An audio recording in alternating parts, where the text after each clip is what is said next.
Bueno, es un gusto estar para compartir hoy esta enseñanza con ustedes. Hoy vamos a seguir viendo el corazón del hombre en su parte 3, que tiene como subtítulo El corazón del rey David y de su hijo Salomón. El tema del corazón del hombre, como venimos estudiando, es un tema de gran importancia y la palabra de Dios nos brinda una información valiosísima de gran provecho y utilidad. El corazón del hombre al cual nos estamos refiriendo no es el órgano del corazón físico, como lo venimos viendo. El corazón del hombre es la parte más profunda de su mente. No son los pensamientos que vienen y que van diariamente, sino son aquellos que hacen que una persona sea lo que es. Ese es el corazón del hombre al cual Dios mira. Pasemos por favor a 1 Samuel, capítulo 16, versículo 7. Dice, y Jehová respondió a Samuel, no mires a su parecer ni a lo grande de su estatura, porque yo lo desecho, porque Jehová no mira lo que mira el hombre, pues el hombre mira lo que está delante de sus ojos, pero Jehová, ¿qué mira? El corazón. Jehová mira el corazón. El corazón del hombre es donde se aloja el asiento de la vida personal, las actitudes, las emociones, los sentimientos más íntimos. Es donde uno es lo que realmente es. No es lo que aparenta o parece ser, sino lo que realmente uno es. Ese es el corazón del hombre.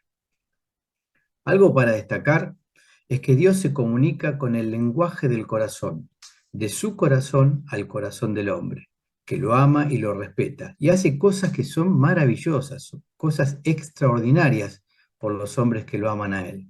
Como dice Primera de Corintios 2:9, se lo recuerdo, antes bien, como está escrito, cosas que ojo no vio, ni oído yo, ni han subido en corazón del hombre, fíjense lo que dice acá, ni han subido en corazón del hombre, son las que Dios ha preparado para los que le aman. Qué extraordinario, qué tremendo lo que dice la palabra de Dios. Otra hermosa característica que hemos visto es la que cada uno habla en su corazón, reflexiona en su corazón, ora y puede derramar su alma desde su corazón. Esto es tan hermoso, esto es tan profundo y es tan tremendo que podemos derramar nuestros corazones tranquilamente delante de Dios. Otra característica es que el corazón del hombre, por lo que nos enseñan las Escrituras, es sensible e influenciable, tanto para las cosas buenas como para las cosas malas. Por eso, la importancia de guardarlo sobre todas las cosas, ¿eh? El corazón del hombre es sensible, es influenciable y hay que guardarlo, hay que cuidarlo, porque puede estar influenciado por cosas buenas como por cosas malas. Otra característica muy importante de comprender y diferenciar es que el corazón del hombre, contrariamente al órgano del corazón físico, no es autónomo, sino que funciona por la voluntad y decisión del hombre. Es el mismo hombre quien lo controla. Esto es fundamental y es de vital importancia que el hombre comprenda que no es su corazón algo que funciona en forma autónoma, sino que funciona por medio de su voluntad y decisión. Esto pone en sus propias manos el control de su propio corazón. Por eso es muy importante la enseñanza de la palabra de Dios, para que la persona sea consciente que su corazón está en sus propias manos, que es absoluta responsabilidad el manejo del mismo propio corazón. Por eso es tan importante enseñar la palabra de Dios y enseñar esta verdad. El corazón del hombre, como no se moviliza en forma autónoma, sino que depende de la voluntad del mismo hombre, el mismo hombre puede guardar su corazón, el mismo hombre puede preparar su corazón, el mismo hombre puede entrenar su propio corazón, él puede proteger su propio corazón. Y como veremos en esta clase de hoy, la gran importancia de controlar su propio corazón. Esto es muy importante. Uno puede controlar su propio corazón. Recordemos que es un aspecto fundamental para llevar a cabo todo esto que acabamos de mencionar. Este aspecto fundamental es la educación en la palabra de Dios. La educación en la palabra de Dios es fundamental.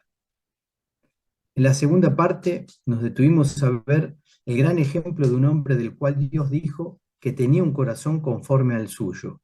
Este fue el gran rey David. Hoy seguiremos viendo más detalles de la vida de este magnífico hombre. Ahora bien, hay una pregunta que es muy interesante, ¿no? Que uno se hace, es ¿para qué Dios nos ha dejado en su palabra tantos ejemplos, ¿no? Porque uno ve en la palabra muchos ejemplos de grandes hombres, pero ¿cuál es el propósito de que Dios haya querido que estén en su palabra estos ejemplos? Bueno, la razón es para que aquellos hombres que en sus corazones desean andar con Él, aprendan cómo hacerlo, ¿eh? Que podamos aprender cómo hacer para caminar con Dios. Y además, aprendan a guardar sobre toda cosa guardada su propio corazón. Y así evitar las cosas perjudiciales que podrían acarrear a su vida, ¿eh? Para evitar, Dios pone todas estas cosas, para prevenir cosas perjudiciales que podrían acarrear a la vida de un hombre. Por eso Dios pone tantos ejemplos, por eso Dios muestra todas estas verdades, para protegernos en definitiva. Muy bien, pasemos a Hechos capítulo 13. Hechos capítulo 13, versículo 22. Quitado este, el rey Saúl le levantó por rey a David, de quien dio también testimonio diciendo, está hablando de Dios, he hallado a David, hijo de Isaí, varón conforme a mi corazón, quien hará todo lo que yo quiero. Qué extraordinario versículo, qué verdad, qué magnífico que Dios haya dicho esto de este hombre David. El corazón del hombre será conforme al corazón de Dios cuando el hombre hiciera todo lo que Dios quiera, o sea, cuando el hombre hiciera su voluntad. Esto es lo que se desprende de las Escrituras. Dios declaró que David fue un hombre conforme a su corazón, pero en un momento de su vida, David no hizo lo que Dios quería. No hizo lo que Dios quería, no actuó honestamente, no se comportó rectamente conforme a su voluntad. Y Dios lo dejó escrito en su palabra para que aprendamos de esto que sucedió. Ese es el corazón de Dios, dejar estos testimonios para que nosotros aprendamos. Muy bien, vamos a seguir en Primera de Reyes capítulo 15, versículo 5. Primera de Reyes capítulo 15, versículo 5. Por cuanto David había hecho lo recto ante los ojos de Jehová, y fíjense lo que dice acá, de ninguna cosa que le mandase se había apartado en todos los días de su vida. Este era el corazón que David tenía. En ningún momento de su vida él se apartó de todo lo que Dios le había mandado, salvo, y fíjense lo que dice este versículo, en lo tocante a Urías Eteo. Qué significativo, ¿no? Qué información que nos da la palabra de Dios, salvo en lo tocante a Urías Eteo. Este acontecimiento tiene que ver con Urías Eteo y su esposa Betsabé. Urías era un soldado del ejército del rey de David, uno de los llamados valientes de David, que era de la tropa de élite de David. Esto está relatado en 2 de Samuel capítulo 11, si lo quieren ver, un poquito la historia de Urías. Ahora bien, David, por la pasión que no supo controlar en su corazón, porque eso fue lo que le ocurrió, se acostó con Betsabé. Hay todo un relato en 2 de Samuel 11, que ustedes lo pueden ver, cómo él cayó en este problema. Y se acostó con Betsabé y se enredó en una situación muy, pero muy delicada, en donde Betsabé, la esposa de Urías, quedó embarazada. Lo interesante de todo esto que estaba sucediendo al rey David es que en Levíticos 17:10, ustedes lo pueden ver luego, dice, si un hombre cometiere adulterio con una mujer de su prójimo, el adúltero y la adúltera indefectiblemente serán muertos. Esto es lo que decía la ley en Levíticos 17:10. O sea que tanto él como Betsabé, según la ley, indefectiblemente tendrían que morir. Tremendo, ¿no? Pero era lo que estaba sucediendo.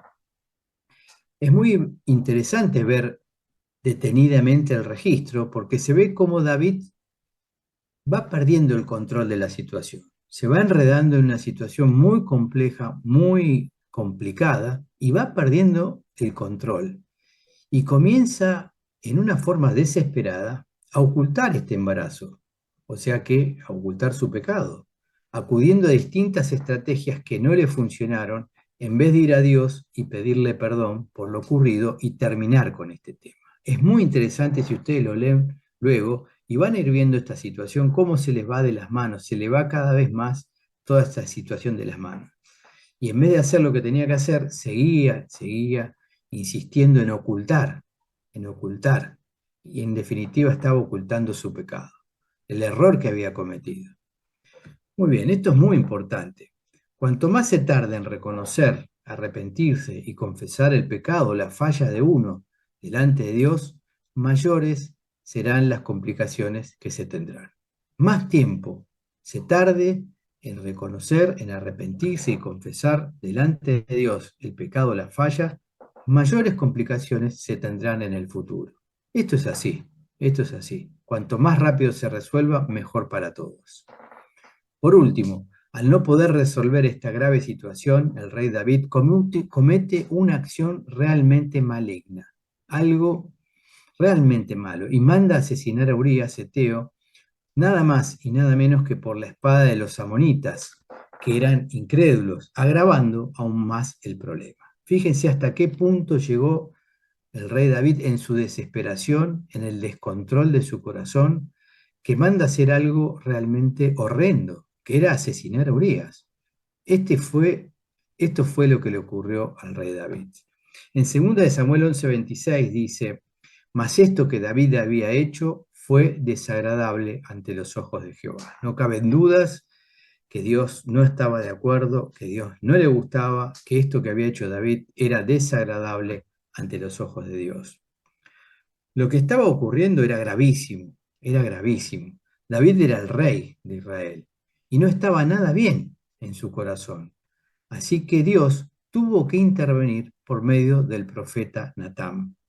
Dios tuvo que intervenir por medio de este profeta para parar esta situación, porque venía muy mal todo y David en su corazón estaba pasando por un mal momento. Había llegado a un descontrol tal que había cometido algo que estaba muy, muy mal. Y Dios tuvo que hacer una intervención por medio de un profeta que fue Natán. Vamos a leerlo esto porque es magnífico en 2 de Samuel capítulo 12, versículos del 1 al 25, porque este registro que vamos a ver ahora es una gema en la palabra de Dios. Es una gema. Los detalles que hay aquí contenidos realmente son sorprendentes. Y todo esto está enmarcado en el contexto del corazón de los hombres y el corazón de Dios. Fíjense, versículo 1. Jehová envió a Natán, a David. ¿Cómo lo envió Jehová, Dios, a Natán? Por medio de su corazón al corazón de Natán. Le dijo que vaya a verlo a David. Y viniendo a él, le dijo, había dos hombres en una ciudad, el uno rico y el otro pobre. El rico tenía numerosas ovejas y vacas, pero el pobre no tenía más que una sola corderita, que él había comprado y criado, y que había crecido con él y con sus hijos juntamente, comiendo de su bocado y bebiendo de su vaso y durmiendo en su seno. Fíjense qué tierno todo esto. Y la tenía como una hija. Fíjense el amor de este hombre a esa corderita. Y vino uno de camino al hombre rico, y éste no quiso tomar de sus ovejas y de sus vacas para guisar para el caminante que había venido a él, sino que tomó la oveja de aquel hombre pobre y la preparó para aquel que había venido a él. Entonces se encendió el furor de David en gran manera contra aquel hombre y dijo a Natán, fíjense, vive Jehová, que él que tal hizo es digno de muerte. Fíjense lo que dijo, y debe pagar la cordera con 4 tantos porque hizo tal cosa y no tuvo misericordia. Fíjense, le salió toda la autoridad y la justicia de David en esa situación que Natán le había mencionado. Y fíjense el versículo 7, esto es tremendo. Entonces dijo Natán a David, tú eres aquel hombre. Yo creo que esta situación que estamos leyendo ahora es uno de los momentos más extraordinarios que hay en la palabra de Dios. Natán le dice, tú eres aquel hombre. Fíjense el impacto que habrá tenido esto en el corazón de David. Así ha dicho Jehová, Dios de Israel, y ahora el profeta Natán le va a dar el mensaje que Dios le dijo que le diera. Te ungí por rey sobre Israel, y te libré de la mano de Saúl, y te di la casa de tu señor, y las mujeres de tu señor en tu seno. Además te di la casa de Israel y de Judá. Fíjense el mensaje. Y si esto fuera poco, te habría añadido mucho más, le dice Dios a David. ¿Por qué, pues, tuviste en poco la palabra de Jehová haciendo lo malo delante de sus ojos? A Urías Eteo heriste a espada y tomaste por mujer a su mujer, y a él lo mataste con la espada de los hijos de Amón. Fíjense, fíjense, Dios mira todo y Dios sabe lo que pasa y cómo lo está confrontando por medio del profeta Natán. Esto es extraordinario. Por lo cual ahora no se apartará jamás de tu casa la espada, por cuanto me menospreciaste, fíjense, y tomaste la mujer de Urías Eteo para que fuese tu mujer. Así ha dicho Jehová, he aquí yo haré levantar el mal sobre ti de tu misma casa, y tomaré tus mujeres delante de tus ojos, y las daré a tu prójimo, el cual yacerá con tus mujeres a la vista del sol, porque tú lo hiciste en secreto, fíjense, y siempre el pecado, la falla, siempre se hacen oculto. Pero Dios no es así, mas yo haré esto delante de todo Israel y a pleno sol. Cuando Dios se mueve, lo hace en forma limpia, transparente, a la luz de todo. Entonces dijo David a Natán, y este es otro algo tremendo, desde su corazón, que dijo, pequé contra Jehová.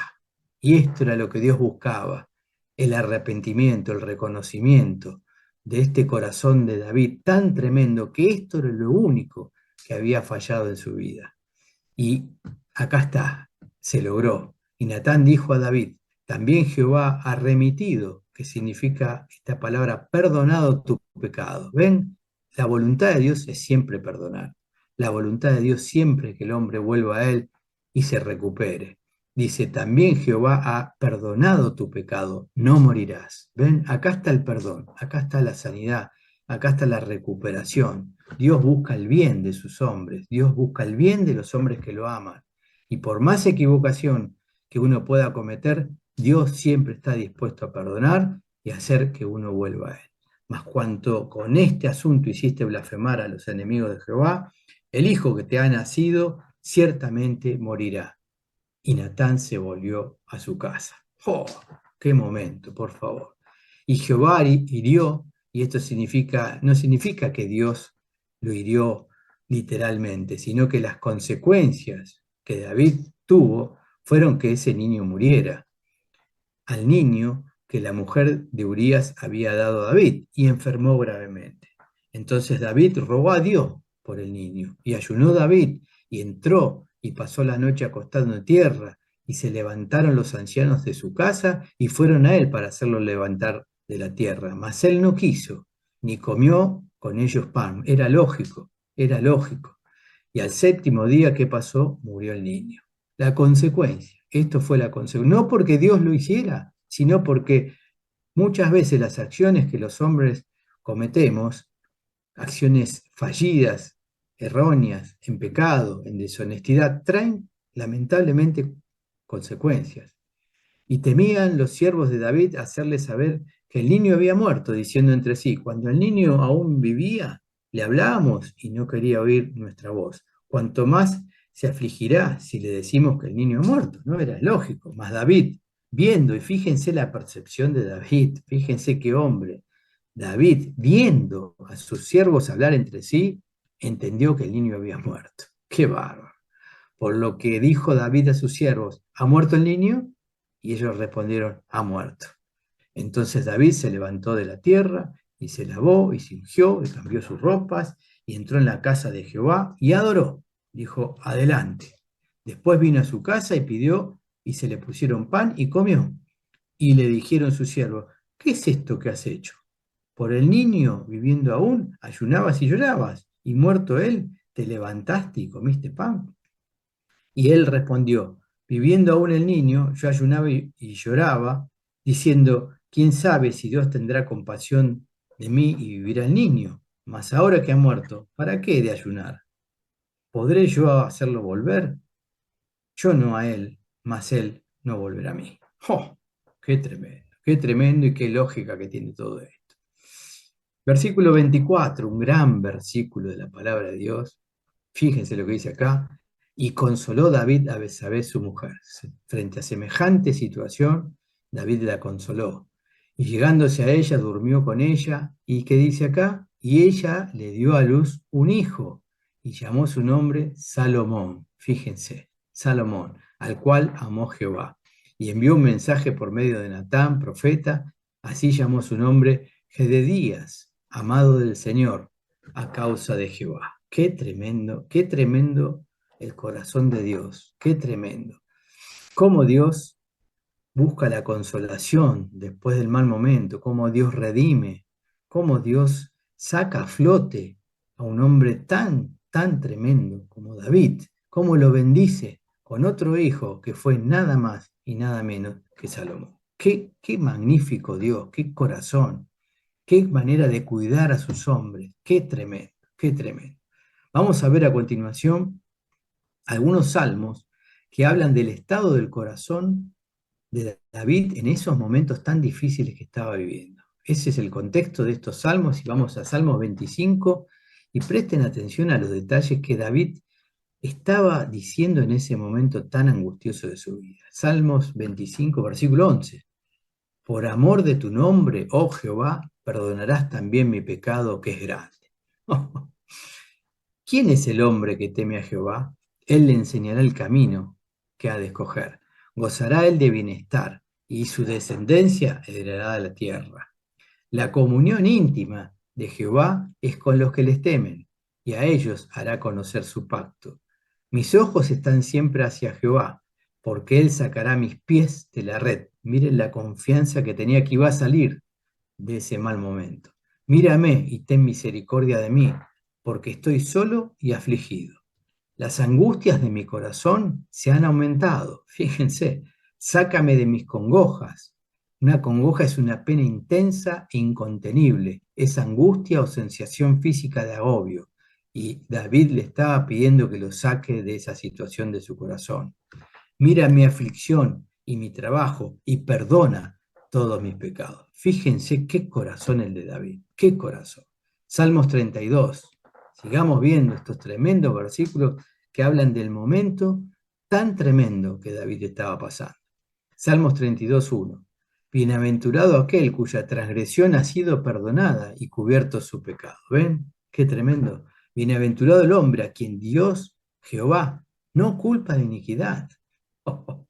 Y en cuyo espíritu no hay engaño. Bienaventurado, dice David.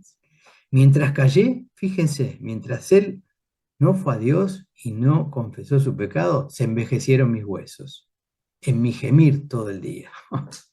Porque de día y de noche se agravó sobre mí tu mano, se volvió mi verdor en sequedad de verano. Mi pecado te declaré y no encubrí mi iniquidad. Dije, confesaré mis transgresiones a Jehová y tú perdonarás la maldad de mi pecado. Ahí es cuando tomó la decisión de ir a Dios y confesar su pecado.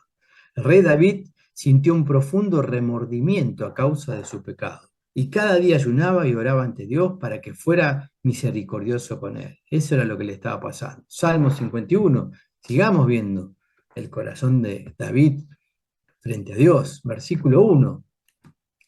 Ten piedad de mí, oh Dios, conforme a tu misericordia, conforme a la multitud de tus piedades, borra mis rebeliones. Esto es lo que lo que le pedía a David, que borre las rebeliones de él. Lávame más y más de mi maldad y límpiame de mi pecado. Qué bárbaro. Porque yo reconozco mis rebeliones. Mi pecado está siempre delante de mí. Contra ti solo he pecado. ¿Ven? Él reconoció que el pecado había sido contra Dios. Y he hecho lo malo delante de tus ojos, para que seas reconocido justo en tu palabra y tenido por puro en tu juicio. He aquí, en maldad he sido formado y en pecado me concibió mi madre. He aquí tú amas la verdad en lo íntimo y en lo secreto me has hecho comprender sabiduría. Purifícame con hisopo y seré limpio. Lávame y seré más blanco que la nieve. Hazme oír gozo y alegría, y se recrearán los huesos que has abatido. Esconde tu rostro de mis pecados y borra todas mis maldades. Crea en mí, oh Dios, un corazón limpio. Ahí está, el tema que estamos viendo. Crea en mí, oh Dios, un corazón limpio y renueva un espíritu recto de mí, dentro de mí. Oh.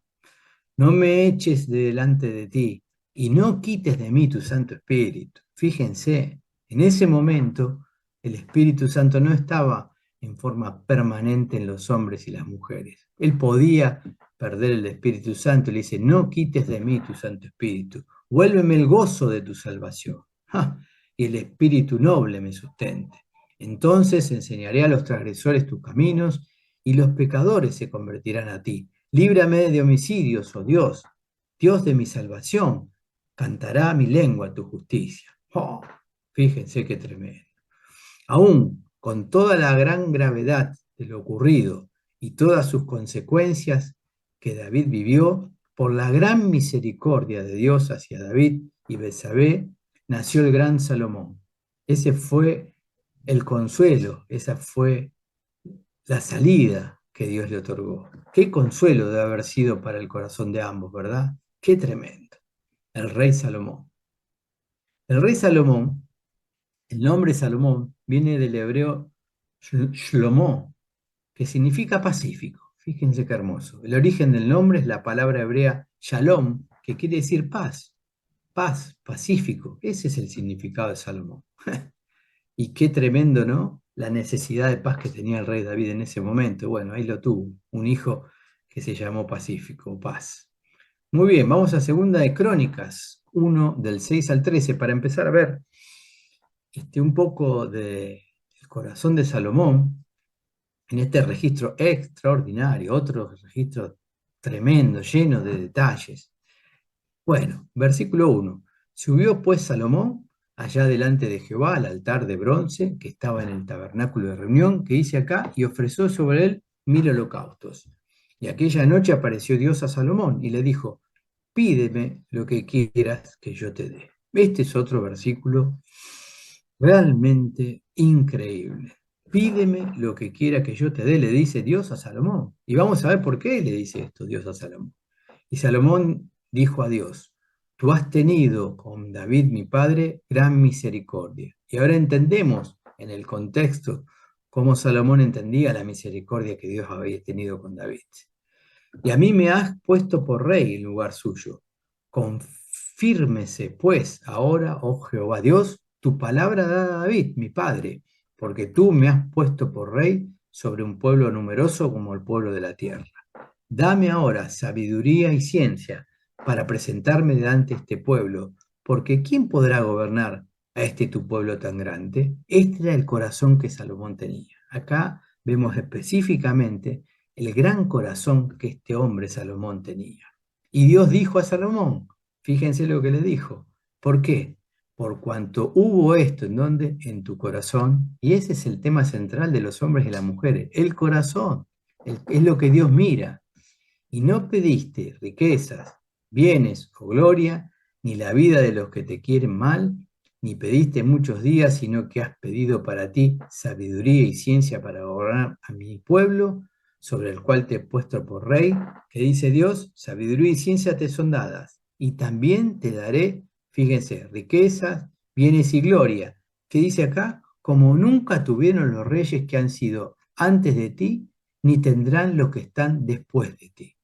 Y desde el lugar alto que estaba en Gabaón, delante del tabernáculo de reunión, volvió Salomón a Jerusalén y reinó sobre Israel. Tremendo registro de la palabra de Dios. Primera de Reyes, capítulo 4, versículo 29. Sigamos viendo un poquito más sobre el rey Salomón. Y Dios dio a Salomón sabiduría y prudencias muy grandes, y fíjense lo que dice acá, y anchura de corazón como la arena que está a la orilla del mar. ¡Oh! Fíjense lo que le dio Dios a Salomón, sabiduría y prudencias muy grandes y anchura de corazón. Dios puede hacer esto en el hombre de una mujer que lo ama. Dios puede producir esto en el corazón de un hombre y una mujer que ama a Dios. ¡Qué expectativa!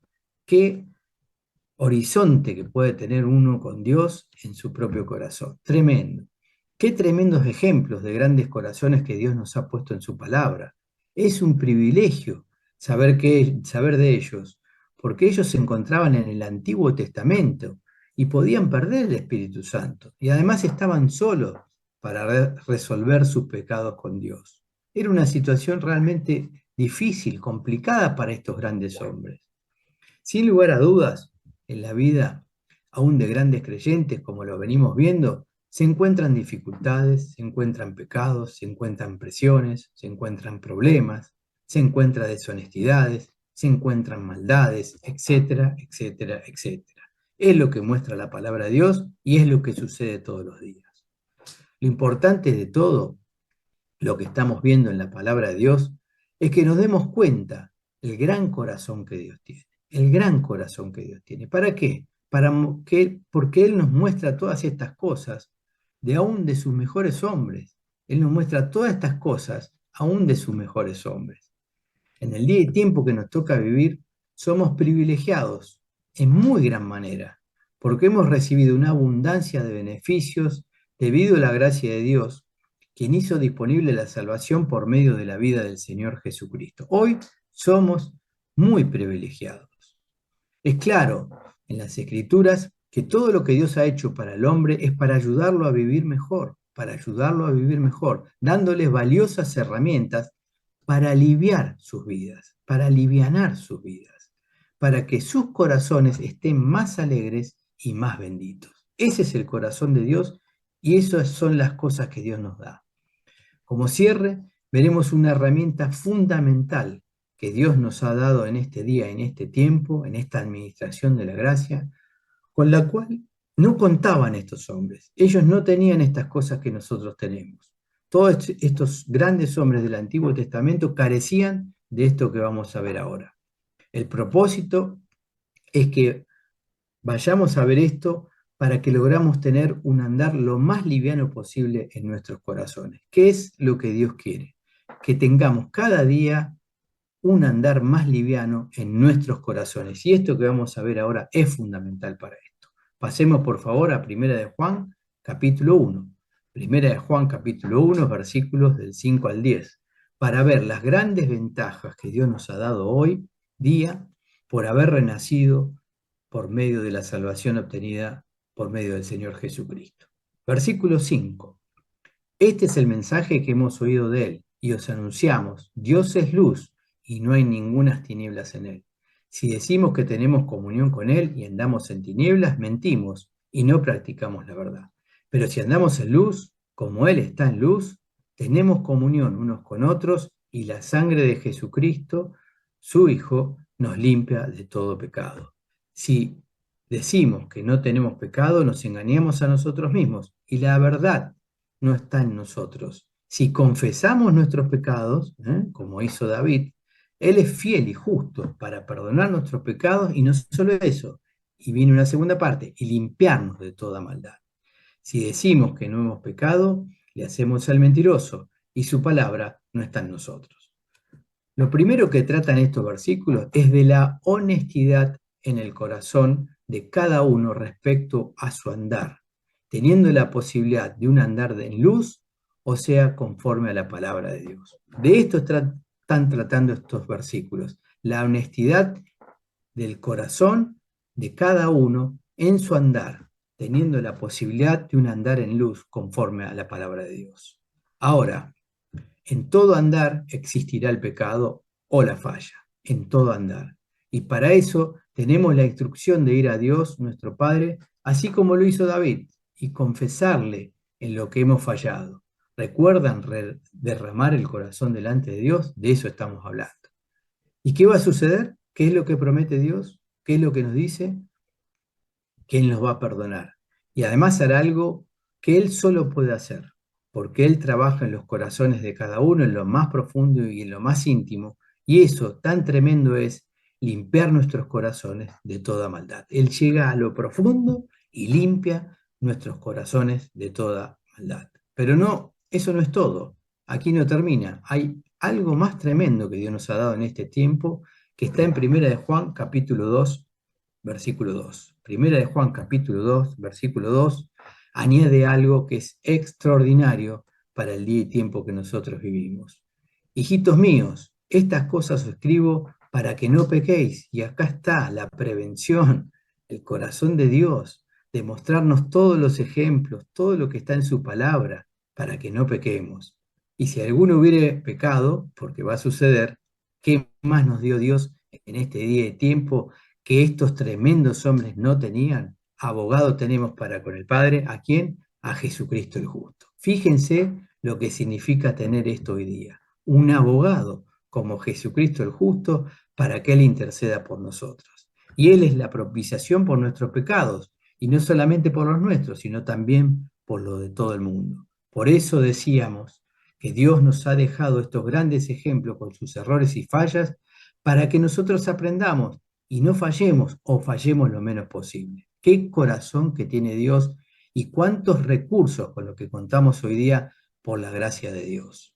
Pero cuando fallemos, ¿qué nos ha dado Dios? Un abogado defensor, nada más y nada menos que a nuestro Señor Jesucristo el justo, para cuando fallamos.